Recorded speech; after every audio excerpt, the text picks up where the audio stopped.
तक के जो 2 वीडियो हमारे आए ना, उसमें आपने देखा था कि एल्केन्स के प्रिपरेशन मेथड्स क्या है और उनकी केमिकल रिएक्शंस कैसे हम रीड कर रहे हैं। तो 3 रिएक्शन हमारे पास बची हुई हैं। इसमें एक आइसोमेराइजेशन है। देखो होता क्या है, आइसोमेराइजेशन ना फ्यूल की क्वालिटी को सुधारने का एक तरीका है। क्लियर ना? जो फ्यूल है उसकी जो क्वालिटी है उसको अगर बेटर करना हो, तो अगर सुधारना हो, तो आपके पास एक तरीका है isomerisation. Lower alkanes are not isomerised but butane और higher members of alkanes. Clear? तीन से 3 से तो आप कर भी क्या सकते हो, 2 कार्बन उसमें कर क्या सकते हो, 4 कार्बन होंगे ना, तो उसकी ब्रांचिंग में आप उसको पुश कर सकते हो। तो higher member of alkane if heated with aluminium chloride, एक लुईस एसिड है जिसकी प्रेजेंस में आप ये रिएक्शन करवाएंगे at high temperature, then they convert into stable isomer by the rearrangement reaction. Rearrangement reaction, तो अंडरलाइन करना है इसको, rearrangement reaction. Isomerization is also held by heating alkane with AlCl3HX. Clear ना? Al2SO4 whole thrice H2SO4. Main task तो ये कि एक Lewis acid एक प्रोटोनिक एसिड है, सीधी सी बात है। तो ये एक ब्यूटेन हुआ और AlCl3 हाई टेम्परेचर ले रखा आपने। इसमें एक आइसोमेराइजेशन रिएक्शन हुआ जिससे क्वालिटी ऑफ द फ्यूल सुधर गई।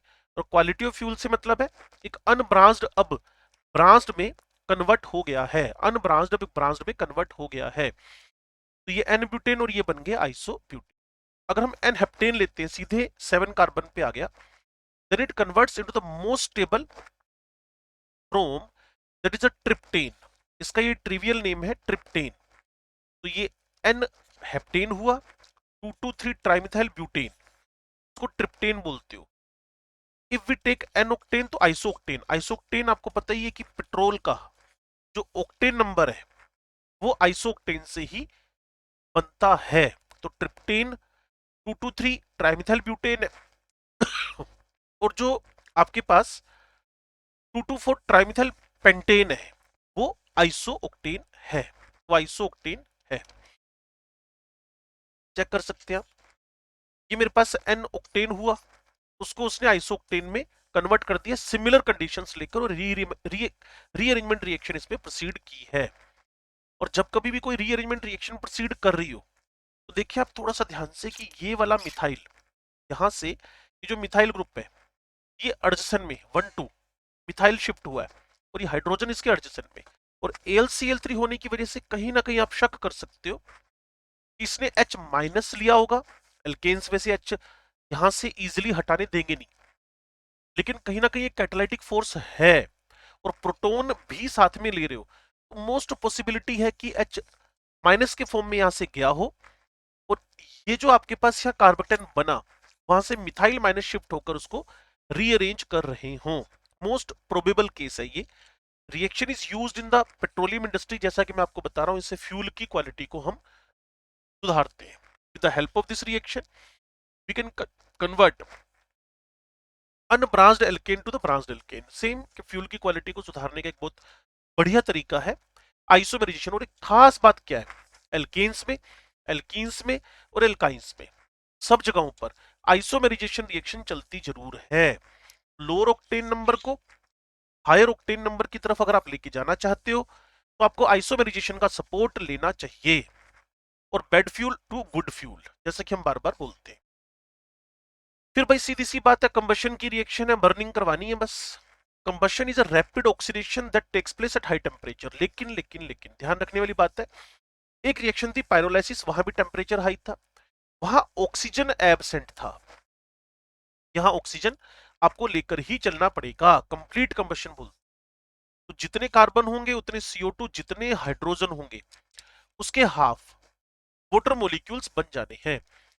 Little control over the reaction is possible. हाँ बिल्कुल, इसको कंट्रोल्ड ऑक्सीडेशन पे ले जाया जा सकता है, except for moderating the temperature and controlling the fuel, air ratio is achieve efficient burning। तो जैसे कि आप जितने कार्बन लेके चल रहे हैं, मान लो ये 3 कार्बन का CO2, जितने इसमें आप हाइड्रोजन लेके चल रहे हैं उसके हाफ वाटर मोलिक्यूल, बाकी 3n+1/2 से आप ऑक्सीजन बैलेंस कर सकते हैं। जैसे 3 into 3 + 1/2 हो गया, तो 10/2 से ये आपका 5 हो गया। ठीक है जी, 5O2 आप यहां पे लेके चल रहे हो। लो जी, नेक्स्ट टारगेट इस चैप्टर का एक अच्छा टॉपिक है और लास्ट टॉपिक है एरोमेटाइजेशन। इसी एरोमेटाइजेशन को आप लोग साइक्लेशन, इसी एरोमेटाइजेशन को आप लोग डी हाइड्रोजनेशन और इसी एरोमेटाइजेशन को आप लोग कैटालाइटिक रीफॉर्मिंग बोलते हो। कैटालाइटिक रीफॉर्मिंग, हर नेम का अपनी इंपॉर्टेंस है। जैसे कि मैं एनहेक्सेन यूज कर रहा हूं, तो एनहेक्सेन, अब देखो ना, बच्चे कई बार बोलते हैं सर एनहेक्सेन की जगह एनपेंटेन, क्योंकि आप 5 कार्बन का भी तो एरोमेटिक कंपाउंड है ही आपके पास। तो मैं उनको जवाब देता हूं, 5 कार्बन का जो एरोमेटिक कंपाउंड है वो एक चार्ज्ड स्पीसीज है, और 4 कार्बन का भी एक चार्ज्ड स्पीसीज है, 4 कार्बन का भी एक चार्ज्ड स्पीसीज है, और वैसे ही 3 कार्बन की भी एक charged species. First neutral aromatic compound अगर इस पूरी ऑर्गेनिक केमिस्ट्री में कहीं है, फर्स्ट न्यूट्रल एरोमेटिक कंपाउंड अगर हमारे पास ऑर्गेनिक केमिस्ट्री में है, तो वो सिर्फ एक ही जगह पर है, वो सिर्फ एक ही जगह पर है, वो है बेंजीन। तो एन हेक्सेन का Cr2O3 Al2O3 की प्रेजेंस में क्या हुआ जी? Catalytic, catalytic रीफॉर्मिंग। रीफॉर्मिंग से मतलब है कोई एक एलिफेटिक एरोमेटिक में कन्वर्ट हो रहा है, कोई एक एलिफेटिक, कोई एक एलिफेटिक, कोई एक एलिफेटिक एरोमेटिक में कन्वर्ट हो रहा है, कोई एक एलिफेटिक एरोमेटिक में कन्वर्ट हो रहा है। तो एलिफेटिक एन हेक्सेन था और ये एरोमेटिक में कन्वर्ट हो गया Cr2O3 Al2O3, और टेम्परेचर अच्छा खासा चाहिए, वो हीटिंग के साइन से पता चल रहा है। एनहेप्टीन, अब देखो 1 carbon, 2 carbon, 3 carbon, 4 carbon, 5 carbon, 6 carbon, 7 carbon, पहला, दूसरा, तीसरा, फोर्थ, फिफ्थ, सिक्स्थ, ये आपस में कनेक्ट होंगे। तो यहां से आपके पास एक कार्बन फालतू मिथाइल, तो इससे जो बनता है वो है टोलुइन।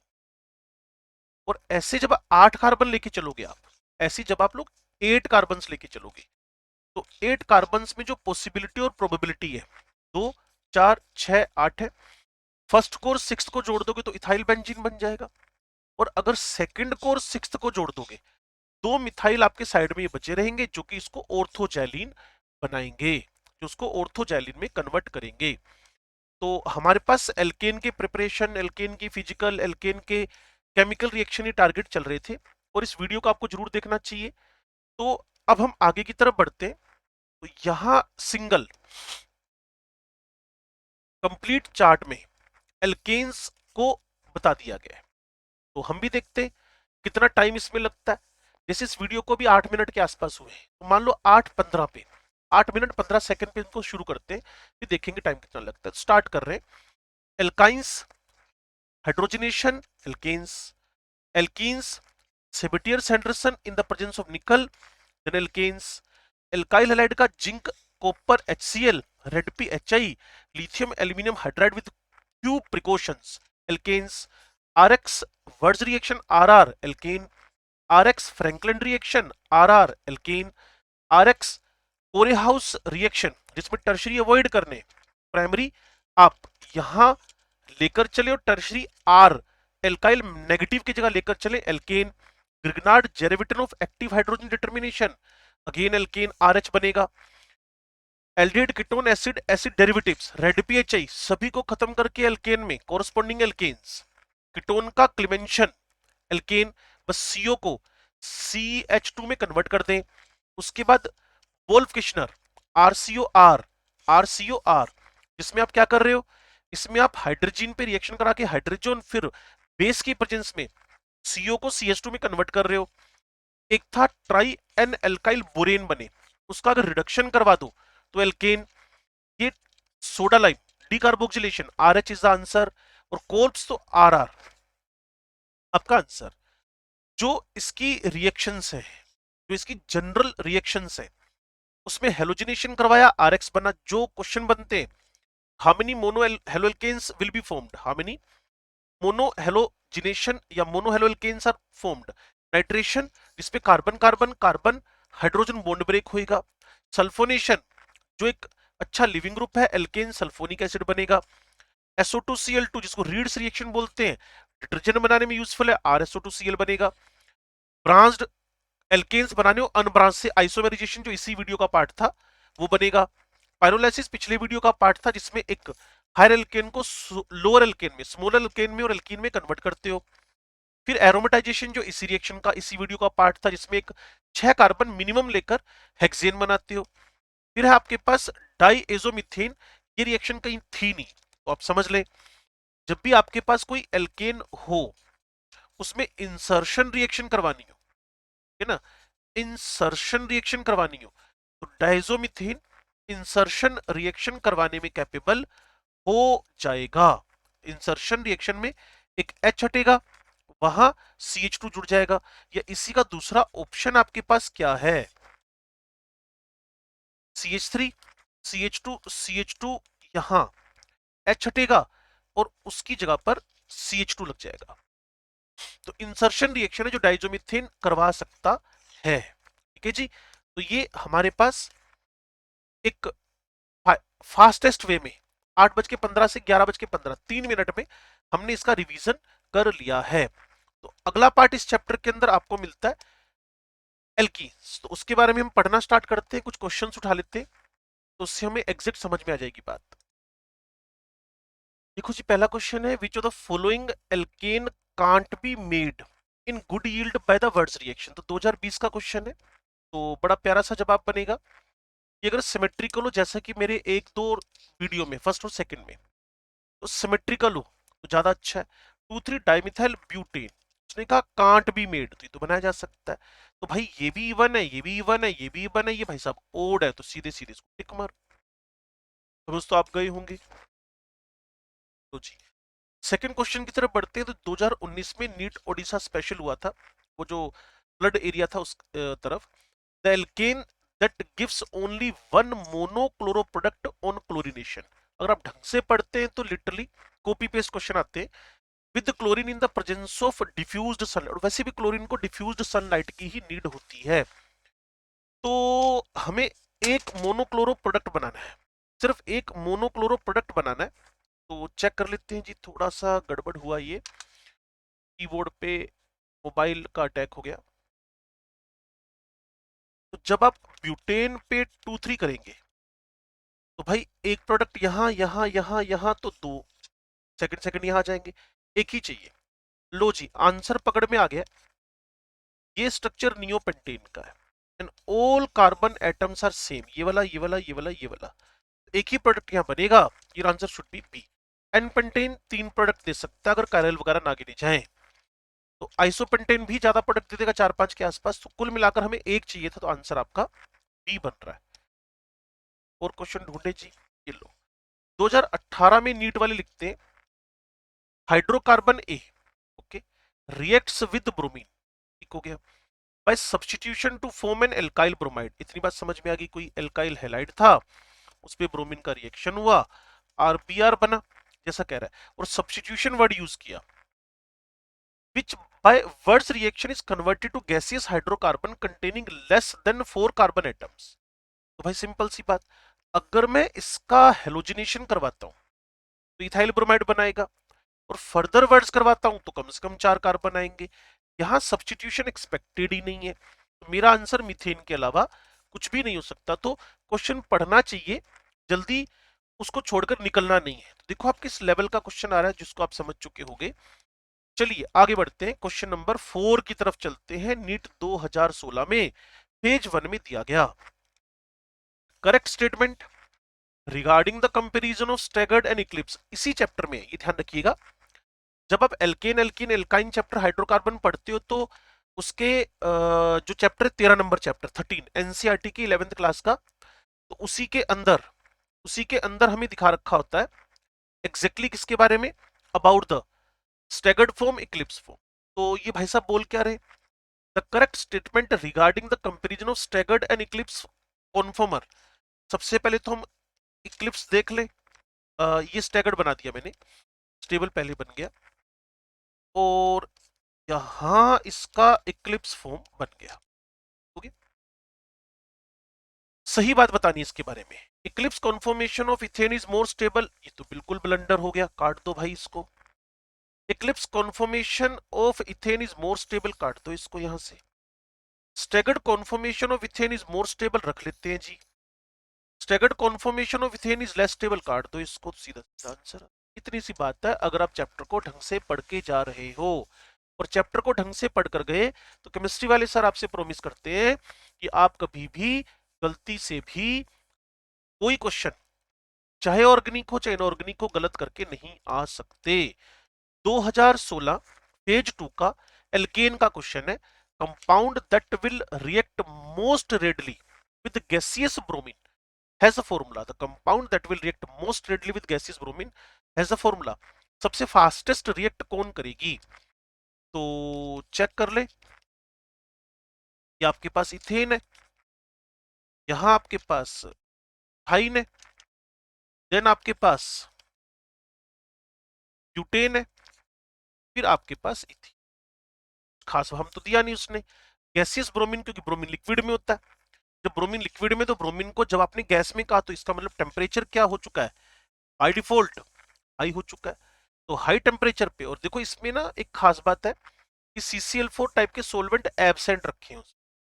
उसने कहा जी मोस्ट रेडली कौन रिएक्ट करेगा, तो ट्रिपल बॉन्ड को तोड़ना मुश्किल है, इसके अंदर सेकेंडरी हाइड्रोजन, इसके अंदर सेकेंडरी सेकेंडरी हाइड्रोजन, और टेम्परेचर दे रहा है आपको वो, ब्रोमीन तो लिक्विड है। तो कहीं ना कहीं इन दोनों में से जहां भी पॉजिटिव इंडक्शन ज्यादा मिलेगा, उसके वहां रिएक्ट करने के चांसेस बढ़ जाएंगे।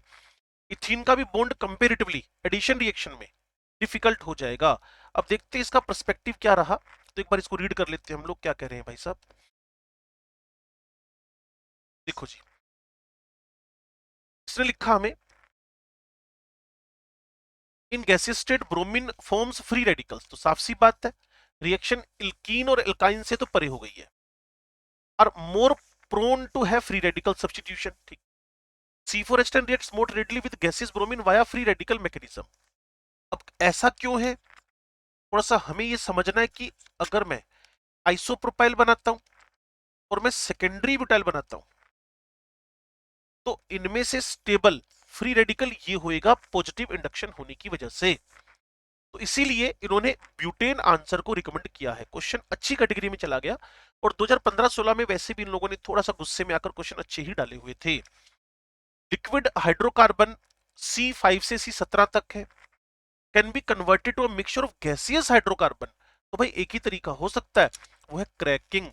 अगर आपने एग्जैक्टली वर्ड टू वर्ड वो जो मैंने आपको वीडियो नंबर 1 वीडियो नंबर 2 दिया है, और एल्केन मुझे नहीं लगता कि पौने 2 घंटे से ऊपर पढ़ा है, उसके बाद हमने ये क्वेश्चन शुरू कर दिए, छठा क्वेश्चन है, और उन पढ़ी हुई थ्योरी में से उस वीडियो के अलावा क्वेश्चन आपको कहीं से मिल भी नहीं रहा। लो जी, 2010 में ब्यूटेन वैसे एनसीईआरटी में दिए नहीं है, लेकिन ये है भी वैसे 11-12 साल पुराना क्वेश्चन। तो हमें पूछा जा रहा है, in the following the most stable conformer of n butane. Most stable conformer, देखो भाई ये पड़ोसी है, तो जी सीधा सीधा आंसर आ गया। जिसको आप एंटी फॉर्म बोलते हो, जिसको कि आप स्टेगर्ड फॉर्म बोलते हो, तो ये वाला सबसे स्टेबल है। और सबसे अनस्टेबल पूछ ले, तो आंसर आपका ये आ जाएगा, जो एग्जैक्टली इक्लिप्स्ड स्ट्रक्चर है। तो अगर ये बात आपके दिमाग में एंटर कर गई, तो क्वेश्चन नंबर 7 कॉन्टिन्यूटी में बिना किसी बोदर के आपने कर लिए, और वैसे भी कोई पेपर ऑर्गेनिक केमिस्ट्री का बोदर वाला होता नहीं है। Which of the following reaction is expected to readily give a hydrocarbon product in good yield? readily give a hydrocarbon product, तो इसका तो डिकार्बोक्सिलेशन हो जाएगा, आर आंसर। इससे तो आर आई आएगा, तो ये तो हमारी लिस्ट से बाहर ही हो गया है ना। हंसडिगर रिएक्शन है ये, वैसे ब्रोमीन बनाने के लिए बेस्ट मानी जाती है, और यहाँ तो वैसे इसका बिर्नबॉम सिमोनिनी रिएक्शन होकर एस्टर बनता है ना, और CCl4 इसका सोलवेंट रहेगा। ये आपका फ्री रेडिकल सब्स्टिट्यूशन हुआ। रिडली वर्ड में थोड़ी दिक्कत है, और लाइट लेकर चल रहा है वो, और ये वैसे भी हमारे टारगेट पे है ही नहीं, क्योंकि कहीं ना कहीं आपने कार्बन पे 2 मिथाइल लगाए हैं। अब इसमें कुछ कार्बन वार्बन हाइड्रोजन की कमी जो लिखा है उसके अकॉर्डिंगली मैं आपको बता रहा हूँ। तो इथेनॉल के साथ सब्स्टिट्यूशन रिएक्शन के चांस है, और तो कुछ बनने के चांस है नहीं। तो हमारे टारगेट पे ना तो ये है, बस फर्स्ट और थर्ड है। तो रेडली वर्ड यूज किया है, इलेक्ट्रोलाइसिस ऑफ सोडियम और potassium salt of carboxylic acid gives good yield of hydrocarbon. Good yield word ये रहा, गुड यील्ड। और वैसे भी इसको लेबोरेटरी मेथड बोलते हैं।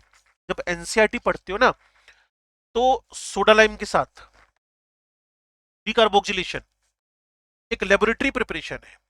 दैट्स वाई एक प्रॉब्लम और है ना बच्चे, अगर आपको आरआर बनाना, यहां आपके पास क्लोरीन अगर होएगा तो एल्कीन भी बन जाएगा, मिक्सचर बनते हैं। और आपको पता है जब आप हेलोजिनेशन करवा रहे हो तो फ्री रेडिकल बनेगा, और फ्री रेडिकल जहां बनता है वहां डिसप्रोपोर्शनेट टाइप के आंसर भी आते हैं, डिसप्रोपोर्शनेशन टाइप के आंसर भी आते हैं। थोड़ा सा पुरानी और पुरानी पीएमटी में चले गए। इन द कमर्शियल गैसोलीन्स, ये सिलेबस से बाहर की बात है, फिर भी आप समझ लें कि गैसोलीन एल्केन है। The type of hydrocarbon which is more desirable, clear, वो श्योर है। मैंने आपको बताया था अगर अच्छा फ्यूल आपको चाहिए, अगर आपको अच्छा फ्यूल चाहिए तो भाई ब्रांज्ड होना चाहिए। तो ब्रांज्ड हाइड्रोकार्बन अच्छे फ्यूल की कैटेगरी में आ रहे हैं, ब्रांज्ड हाइड्रोकार्बन अच्छे फ्यूल की कैटेगरी में आ रहे हैं। अभी किया था ये question, most stable configuration of n butane, तब ये सिलेबस में था, एनसीईआरटी में छपा हुआ था। तो वो आपका स्टैगर्ड और एंटी फॉर्म में, ये आंसर आ रहा है इसका। लो जी, कॉन्टिन्यूटी में हमने क्वेश्चन कर लिए, और अब हमारे 11वां क्वेश्चन है। ला distance between two adjacent carbon atoms is largest in, तो भाई यहां कार्बन कार्बन की बात करो तो 1.5 बॉन्ड ऑर्डर है, इथीन में 1.34 बॉन्ड लेंथ और एग्जैक्ट डबल है। यहां की बात कर लूं, ब्यूटेन में तो सिंगल है। और लार्जेस्ट की बात करोगे आप, एडजेसेंट कार्बन कार्बन, लार्जेस्ट तो सिंगल बॉन्ड ही होएगा, लार्जेस्ट तो सिंगल बॉन्ड ही होएगा, है ना। इथाइन तो ट्रिपल है बच्चे। In the free radical chlorination of methane the chain initiating step involves the formation of chlorine free radical, आपने मैकेनिज्म मेरे साथ में पढ़ा हुआ है, क्लियर। तो आंसर आ गया क्लोरीन फ्री रेडिकल्स का मैकेनिज्म देख लीजिएगा, सीधा सीधा आंसर आएगा। विच of the following compounds has a lower BP, जो ब्रांज्ड है, ब्रांज्ड है, तो आपके पास 1 2 3 4 5 भूल जाओ, इसके सामने तो डी के सामने ए तो भूल जाओ। बाकी जब डबल बॉन्ड आने लगे, डबल बॉन्ड आने लगे, डबल सिंगल डबल आने लगे, कहीं ना कहीं कॉन्जुगेशन है, पोलैरिटी डेवलप हुई है, स्टेबिलिटीज बढ़ी हुई है, तो आपका आंसर सीधा सीधा डी आएगा। इनका एक्सप्लेनेशन पढ़ ले। BP of alkane increases as the number of carbon atoms increases और molecular mass increases. Alkenes have high BP, इसीलिए ब्यूटेन सबसे कम बीपी का कंपाउंड है, सबसे कम बीपी का कंपाउंड है। ठीक है जी ना। जब आप इस क्वेश्चन को देख रहे होगे ना, तो reactivity of hydrogen atoms, GOC पढ़ लो, एल्केन एल्केन एल्काइन पढ़ लो। सब में एक ही बात थी कि tertiary carbon hydrogen bond, tertiary carbon hydrogen bond सबसे ज्यादा रिएक्टिव रहता है। टर्शरी कार्बोकेटायन बनता है ना बेटा उससे। और जहां आपके पास कोई स्टेबल कार्ब केटायन बन गया, कार्ब एनायन तो बोल नहीं सकता मैं, फ्री रेडिकल बन गया, तो वहां उस हाइड्रोजन का, उस बॉन्ड का रिमूवल उतना ही आसान हो जाएगा। तो टर्शरी, सेकेंडरी, प्राइमरी, इसीलिए इसका डी आंसर बनता है, क्योंकि उतने ही स्टेबल फ्री रेडिकल इससे तैयार होते हैं। के बाद एल्कीन शुरू हो गया, इसके भी क्वेश्चन करेंगे, लेकिन जरूरी है कि इसकी थ्योरी पढ़ ली जाए। तो टोटल 14 क्वेश्चन मैंने आपको एल्केन्स के करवाए हैं। वैरायटी चेक करना चाहते हो तो मेरे साथ में एक टिक कर बात को सुन लेना। देखो भाई, पहला क्वेश्चन उसने फोकस किया वर्ड्स का, लिख लो। दूसरा क्वेश्चन उसने टारगेट किया हेलोजिनेशन का, लिख लो। तीसरा क्वेश्चन उसने टारगेट किया कि मुझे वर्ड्स करवाना है, लो जी लिख लो। उसके बाद फोर्थ क्वेश्चन मेरे पास उसने टारगेट किया स्टैगर्ड इक्लिप्स का, कॉन्फर्मर। फिर उसने ब्रोमिनेशन करवाया, तो अगेन हेलोजिनेशन को टारगेट किया, words halogenation, words halogenation, words halogenation. लो जी थोड़ा आपको समझना है। छठा क्वेश्चन क्रैकिंग, सातवां क्वेश्चन वही वापस स्टैगर्ड इक्लिप्स, है जी। और आठवां क्वेश्चन, इसमें थोड़ा सा अब आपको हंसडिकर और सात सॉरी हंसडिकर है लेकिन काम का नहीं है हमारे, और उससे भी कोई एल्काइल आयोडाइड नहीं बन रहा, ब्रोमाइड के लिए स्पेशल है वो, चलो बाद में बात करेंगे। तो एक तो डिकार्बोक्सिलेशन, जिसमें कि इलेक्ट्रोलाइटिक ऑक्सीडेशन करवा रहे हो, आरआर बनता है। और दूसरा दूसरा आपके पास हेलोजिनेशन, हेलोजिनेशन पे खास फोकस किया हुआ अगर आप सुन पा रहे हो। उसके बाद बीपीएमपी, तो आप कहां पहुंच गए, फिजिकल प्रॉपर्टीज पे। उसके बाद again skew and gauche form आ गया। उसके बाद सिंगल बॉन्ड की लेंथ पूछ ली गई है। उसके बाद अगेन हेलोजिनेशन आ गया, हेलोजिनेशन पे ज्यादा क्वेश्चन आ रहे हैं। उसके बाद लोएस्ट बीपी, फिर एमपीबीपी पूछ लिया। और लास्ट क्वेश्चन उसने मुझे वही टर्शरी कार्बन और सेकेंडरी कार्बन हाइड्रोजन और प्राइमरी कार्बन हाइड्रोजन बॉन्ड कहां इजीली टूट रहा है, इस पे क्वेश्चन बनाकर पूछ लिया है। तो आप समझ सकते हैं टॉपिक कहां कहां से, वर्ड्स, हेलोजिनेशन, एमपीबीपी, इसके अलावा हल्का फुल्का सा डीकार्बोक्सिलेशन या कोल्ब्स रिएक्शन। अब हमारा जो चैप्टर स्टार्ट होने जा रहा है वो एल्कीन। ध्यान से देखिएगा, क्योंकि मैंने आपको बताया जो 14 हमारे क्वेश्चन थे प्रीवियस ईयर पेपर्स नीट के, वो हमने ऑन द बिहाफ ऑफ अपने वीडियो डन कर लिए हैं। एल्कीन्स का जनरल फॉर्मूला CnH2n है। इनको आप फंक्शनल ग्रुप अगर बोल रहे हैं तो वो एल्कीन नाम है उसका। डबल बॉन्ड में एक सिग्मा एक पाई है, जैसा आप जानते हैं। डबल बॉन्ड वाले कार्बन sp2 हाइब्रिडाइज्ड है, क्योंकि 3-3 सिग्मा है ईच पर। और जो आपके पास ज्योमेट्री है वो ट्रायगोनल प्लेनर है, जहां आपके पास कार्बन कार्बन sp2 हाइब्रिड होंगे। है जी। कार्बन कार्बन बॉन्ड की लेंथ भी आपको पीछे बताया था कि 134 मीटर में। कार्बन हाइड्रोजन डबल बॉन्ड वाले कार्बन से होने की वजह से 110 पिकोमीटर हो गया है। और जो कार्बन कार्बन डबल बॉन्ड की जो स्ट्रेंथ है वो थोड़ी सी ज्यादा हो गई है, एग्जैक्ट डबल नहीं हुई है। वो जो था अप्रोक्सीमेट 83-84 किलो कैलोरीज है, और ये 83 का डबल नहीं है, 20 के आसपास का फर्क है, 143.1 है। और कार्बन हाइड्रोजन वाली 100 के आसपास आ गई है। और ये बड़ी है, बड़ी तो ये भी है, क्योंकि वो sp3 कार्बन हाइड्रोजन था, ये sp2 कार्बन हाइड्रोजन है। वो sp3 कार्बन हाइड्रोजन था, ये sp2 कार्बन हाइड्रोजन है। अगर आप एग्जैक्टली समझ रहे हो तो हम टाइम खराब नहीं करते। चेन आइसोमेरिज्म इसमें है, पोजीशन इसमें है, रिंग चेन इसमें है, ऑप्टिकल है, ज्योमेट्रिकल है, फंक्शनल ये भाई साहब भूल गए। रिंग का ही दूसरा वर्जन फंक्शनल है, रिंग का ही दूसरा वर्जन आपके पास कौन है, फंक्शनल है। ठीक है जी। अब चलते हैं जी MOP, method of preparations. Method of preparations, preparation methods की तरफ बढ़ते हैं। प्रिपरेशन मेथड में एलिमिनेशन रिएक्शन, एलिमिनेशन रिएक्शन दो टाइप की, एक ही जगह से एलिमिनेशन होना या फिर दो जगह से, 1-1 एलिमिनेशन होना या बीटा 1-2 एलिमिनेशन होना। तो कहीं ना कहीं अगर मैं elimination reactions consist in removing the two groups, वो HOH हो सकता है, वो HCl हो सकता है। Elimination reaction consist in removing the two groups, generally one being a proton and other is living group from one or two carbon atoms of a substance to form an unsaturated link। Carbon carbon, यहाँ H यहाँ X, carbon carbon यहाँ H यहाँ OH। तो होएगा क्या, elimination में removal होएगा दो ग्रुप्स का, generally one being a proton and other leaving group X हो गया प्रोटॉन, दूसरा हाइड्रोक्साइड हो गया, फ्रॉम वन और two carbon atoms of a substrate to form an unsaturated link. अब सोचो ना, अगर मैं इसको यहां से उड़ा देता हूं, अगर मैं इन दोनों को यहां से रिमूव करता हूं, तो इन जगहों पर डबल डबल बॉन्ड बनने लगेंगे, तो एक अनसैचुरेटेड ग्रुप जनरेट हो जाएगा। ये देखिए ये जी। टाइप ऑफ एलिमिनेशन 1-1 भी हो सकता है, 1-2 भी हो सकता है। 1-1 का मतलब है एक ही जगह से दोनों उड़ना, और 1-2 का मतलब है आस पड़ोस से 1 और 2 से उड़ना। तो 1-1 एलिमिनेशन, 1-2 एलिमिनेशन। अगर एक ही जगह से उड़ा 1-1 और एडजेसेंट से अगर रिमूवल हुआ तो वो होएगा 1-2 एलिमिनेशन, जिसको अल्फा बीटा एलिमिनेशन भी बोलते हैं। वो अल्फा है, ये बीटा है। ठीक है जी। तो alpha elimination, when the two atoms और groups are eliminated from the same carbon, the process is called alpha elimination. Beta elimination, when two groups or atoms are removed from the two adjacent carbon atoms, the process is known as the beta elimination.